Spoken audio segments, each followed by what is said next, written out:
All right, so here we go. We have started our hike in Year 9 Maths. Our first topic is indices.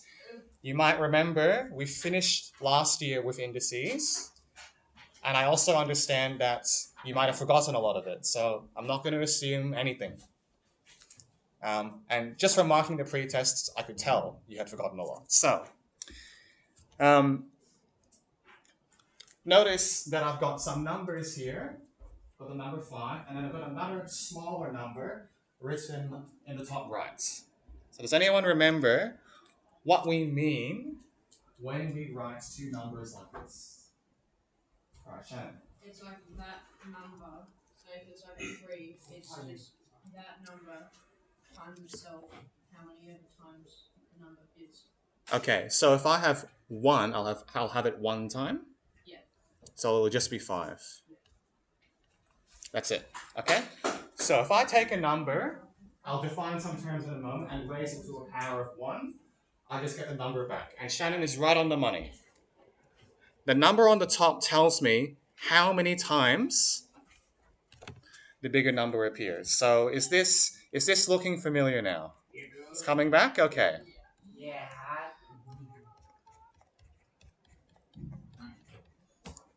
All right. Is there anything different on the right-hand side? Number, letter. Okay, there's a letter. Do I need to panic? No. Okay, please explain why. Josh. Because then it'd be the same, except I'm changing up the 5 to the right, it'd be Y. That's right. So in maths, the further up you go in maths, the more often you will use letters. Eventually, you'll get to the point where everything will be a letter.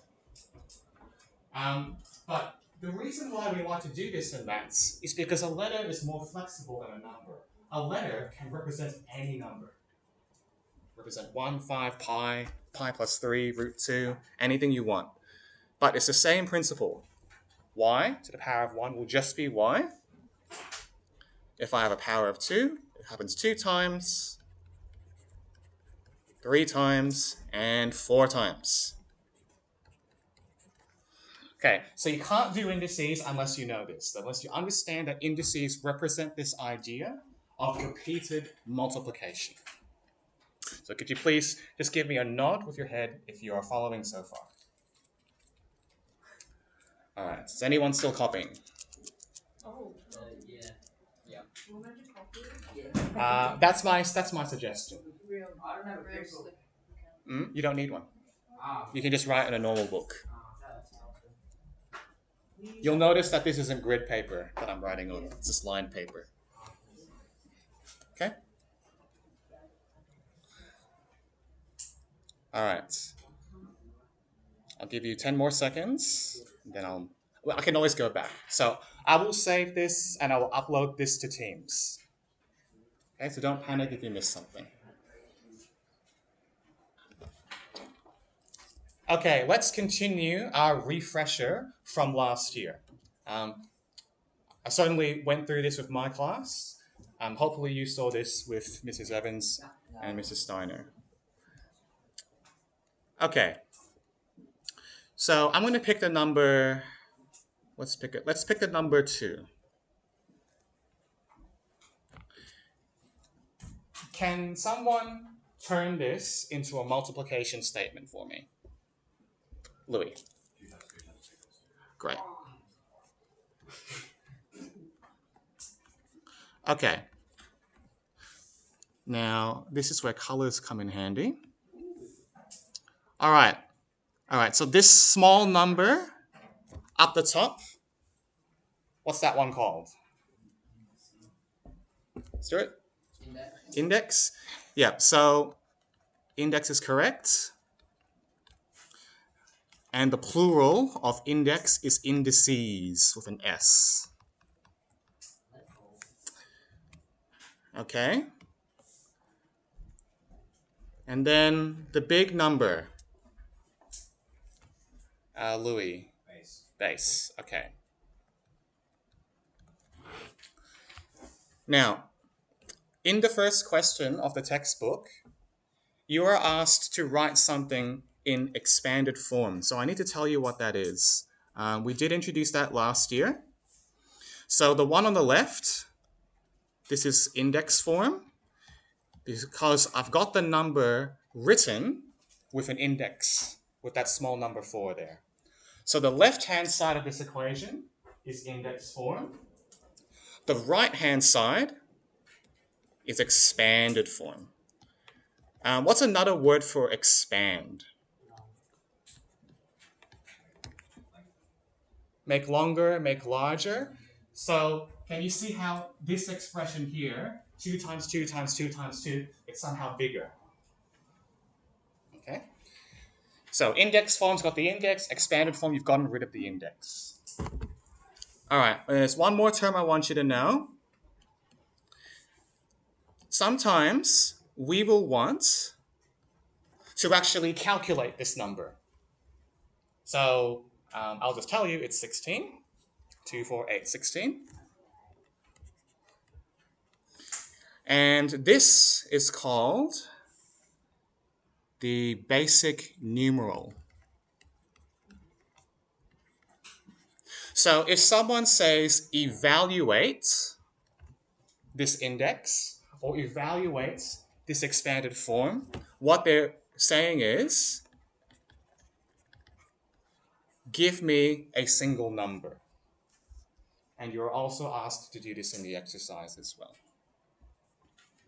Okay, so there's quite a few terms here. So here's how I like to remember it. The base is the big number, letter B.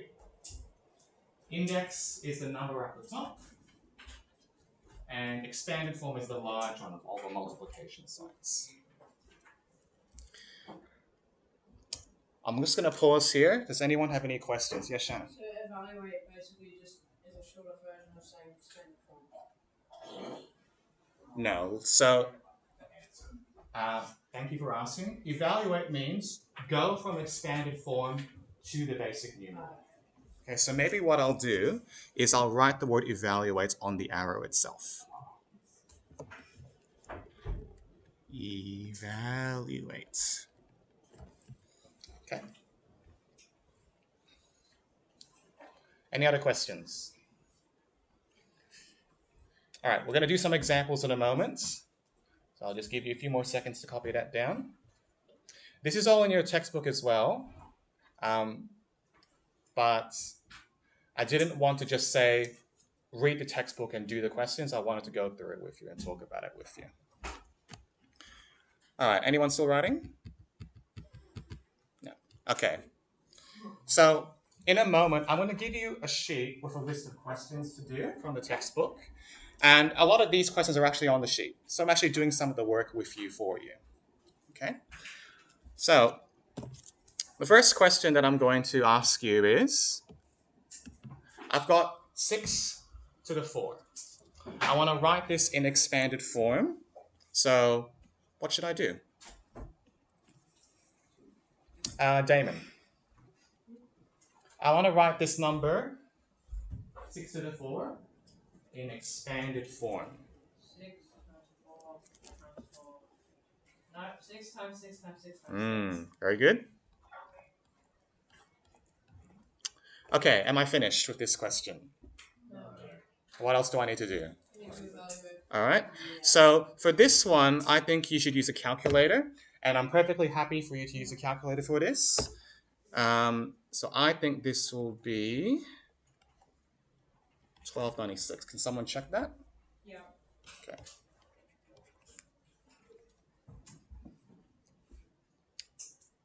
All right. Let's do the next one. Now we've got the expanded form, and we want to go the other way. So McKenna, what do you reckon? Okay. So what is your answer on Who Wants to Be a Millionaire? 5 to the power 4 is correct. Okay. Now, this next question, I haven't taught you how to do yet. But let's see if we can apply some of the things that we've learned in Year 8 around algebra, and we'll see how we go. So, what do you notice in this question here? What's different? Let's do it. It's telling you to go from like expanded form to index form Mm-hmm. rather than the other way.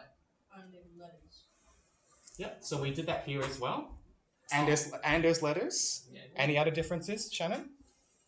There's two of them. There's two of them. So we need to figure out what we're gonna do because there's two of them. So what do you reckon, Shannon? You got your hand up? Well, wouldn't we just write q to the power of 4 times u to the power of 4? So That's just 5, sorry. yeah. So there's 5 of them. So I like it. So you're saying q to the 5, u to the 5. Yep. What does it mean? So let's think back to last year. If I write a b like this, what does that mean? A times b. So a and b are representing two separate numbers, What if I call them? pronumerals or variables. Yep. Or letters.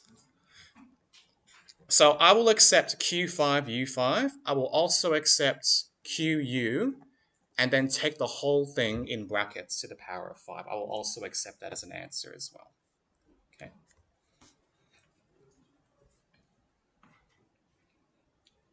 It's not clear what they're asking for, so I would accept both.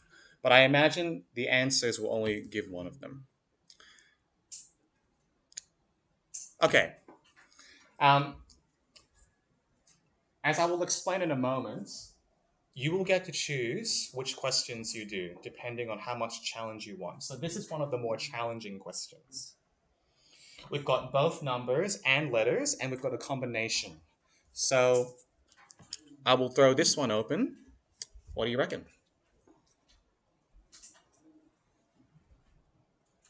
McKenna? Wouldn't you add the pronumerals together?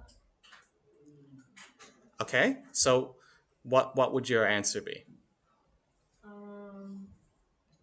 Take it away. Okay. You're on the right track. 25. No, not 5 times. Is 5 times 5 25? Yes. Yes. B to the power of 6 Okay. and B to the power of 8 Okay. How did you know to add the powers together? because they're like terms. Great. So if you're not sure what McKenna's talking about, that's actually the next lesson where we'll talk about the index laws. For now, let me try to show this to you the long way. You don't need to write this down.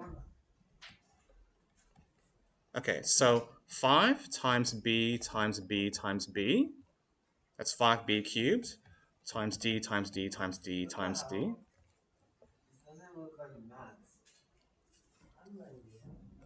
Times. So I've got 5b cubed d to the 4, and then I've got to write the whole thing again. All right, this is a mess, right? This is one of the reasons why we like having indices. So I hope you realize that in maths, we try to introduce things to make life easier. I don't want to write that. That's not a good use of my time. So how many 5s are there? There's 2 of them. So the 5 and the 5 combine to make 25. And how many b's are there in total? 6. Yeah. Yep. So Stuart counted the d, and yeah. So you got 3 of them here, and another 3 here. So if you add them up, you get 6 in total. Yeah. Okay. So if you don't know the index laws, you have to do this. But next week, we won't have to do this anymore. I'll give you a formula that gives you a nice shortcut. Okay? All right, I'm ready to release you to do some work. You need to know what you're going to do.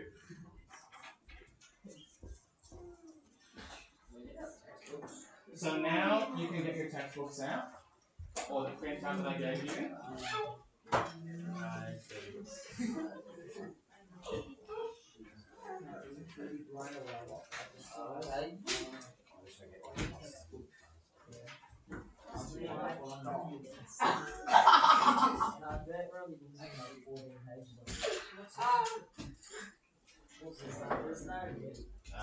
51.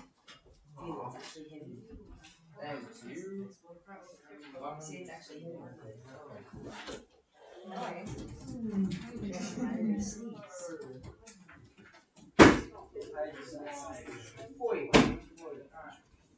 Alright, does everyone have a copy of this document called the work program?